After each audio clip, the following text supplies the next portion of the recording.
90% Indians mutual fund से करोड़पति क्यों नहीं बन पाते हैं। इस वीडियो में हम देखेंगे ऐसी क्या गलती करते हैं जिससे उनका पैसा बनते बनते रह जाता है। एक एग्जांपल से समझते हैं। दो लोग हैं, दोनों 5,000 रुपए का हर महीने SIP इन्वेस्टमेंट स्टार्ट करते हैं। म्यूचुअल फंड भी सेम है और रिटर्न भी लगभग सेम ही है, लेकिन 21 ईयर्स के बाद एक ने 1 करोड़ रुपए बना लिया और दूसरे ने 5 लाख रुपीस तक नहीं बना पाया। क्यों भाई, ऐसा क्या हो गया? क्या म्यूचुअल फंड गलत था या फंड फेल हो गया? ऐसा कुछ भी नहीं था। रीजन एक ही था, पेशेंस। एक के पास पेशेंस था और दूसरे के पास पेशेंस नहीं था। तो आगे इस वीडियो के मैंने 3 सेक्शन में डिवाइड किया है। पहले सेक्शन में मैं बताऊंगी SIP से वेल्थ कैसे बनता है। सेकंड सेक्शन में मैं ये बताऊंगी SIP का सबसे मुश्किल फेज कौन सा है और जहाँ सबसे ज्यादा लोग हार मान जाते हैं। और लास्ट में आपको ये समझ में आएगा कि 90% इंडियंस असल में करोड़पति क्यों नहीं बन पाते हैं और आप कैसे बाकी सबसे अलग हो सकते हैं और आप भी करोड़पति बन सकते हैं। सबसे पहले हम ये समझते हैं कि SIP से वेल्थ कैसे बनता है। मान लीजिए किसी ने 2004 में SIP स्टार्ट किया है, वो हर महीने 5,000 रुपीज डालता है। मुझे पता है आप यही सोच रहे होंगे कि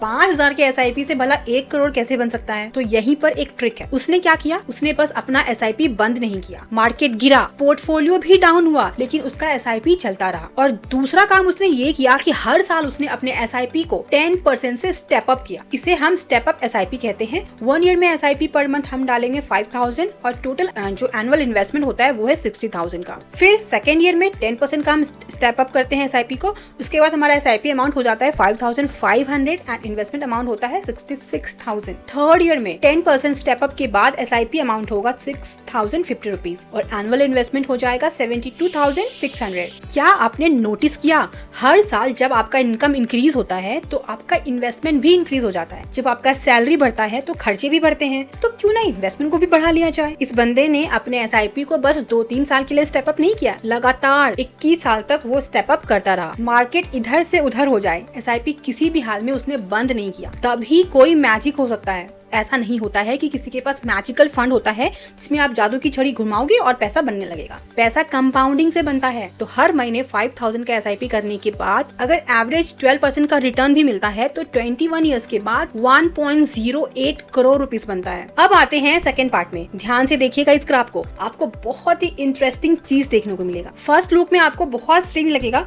फर्स्ट 7 ईयर्स में ऐसा लग रहा है कि पैसा तो बना ही नहीं है, बस 8.36 लाख बनता है 7 ईयर्स में, जबकि टोटल इन्वेस्टमेंट है 5.69 लाख, मात्र 2.6 लाख का प्रॉफिट। ये देखकर ना बहुत सारे लोग यही बोलेंगे, बस इतना ही, म्यूचुअल फंड से कुछ नहीं होता है यार, एफडी ही बेहतर है। और यहीं पे बहुत सारे इन्वेस्टमेंट अपने म्यूचुअल फंड को बेचकर निकल जाते हैं। असली मैजिक ना इसके बाद शुरू होता है, नेक्स्ट 8 to 14 ईयर्स में। अब कंपाउंडिंग थोड़ा थोड़ा दिखना स्टार्ट होता है। इन्वेस्टमेंट अमाउंट पर रिटर्न जनरेट होता है और उस रिटर्न पर और भी रिटर्न। अब टोटल इन्वेस्टमेंट वैल्यू होता है 34.7 लाख और इन्वेस्टेड वैल्यू 16.7 लाख। क्या आपने नोटिस किया, पैसा डबल से भी ज्यादा हो चुका है। कंपाउंडिंग अब दौड़ना शुरू कर दिया है। अब आता है एक्सप्लोजन का फेज, नेक्स्ट 15 to 20 ईयर्स। ये सीधा 1.08 करोड़ बन जाता है। फर्स्ट के 7 ईयर्स में केवल 8 लाख बना, नेक्स्ट 7 ईयर्स में 8 लाख से 34.7 लाख, मतलब 20 लाख एक्स्ट्रा। और लास्ट के 7 ईयर्स में इसने अकेले अप्रॉक्स 72 लाख बनाकर दिखाया है। और मजे की बात यह है कि अगर इन्वेस्टर 7 साल के लिए और पैसे को रख देता है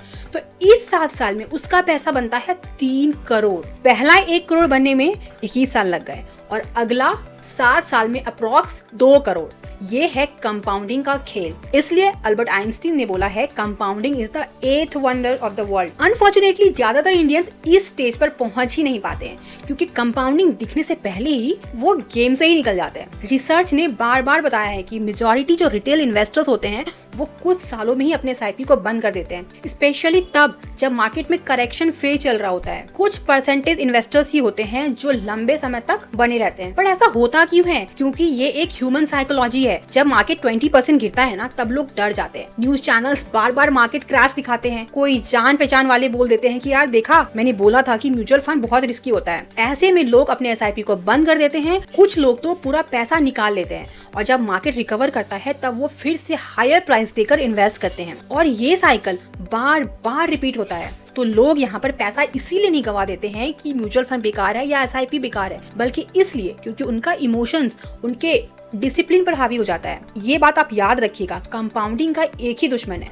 और वो है इम्पेशेंस। मार्केट उसी पर मेहरबान होता है जो टिके रहता है। इस वीडियो को देखने के बाद एक मंत्र है जो आपको हमेशा याद रखना है, वो ये है कि SIP आपको रातों रात अमीर नहीं बना सकता है, बल्कि बहुत सालों तक आपको ऐसा लग सकता है यार मेरे फंड में तो कुछ हो ही नहीं रहा है, लेकिन कंपाउंडिंग ऐसे ही काम करता है। बड़े रिटर्न्स आपको शुरू में नहीं देखेंगे, लेकिन जब दिखना शुरू होगा ना तब रुकेगा नहीं। तो अगर आपने SIP स्टार्ट किया है, 2 साल में बिल्कुल जज नहीं करना है, 5 साल में भी जज नहीं करना है, आपको वेट करना है, कंपाउंडिंग को अपना काम करने देना है। ऐसा नहीं है कि वेल्थ कोई परफेक्ट म्यूचुअल फंड से बनता है, वेल्थ लंबे समय तक टिके रहने से बनता है। तो अगर आपको ये वीडियो अच्छा लगा तो एक लाइक जरूर कीजिएगा और कमेंट करके अपने थॉट्स को जरूर रखिएगा। So this is Nidhi Anand signing off, see you soon, thank you.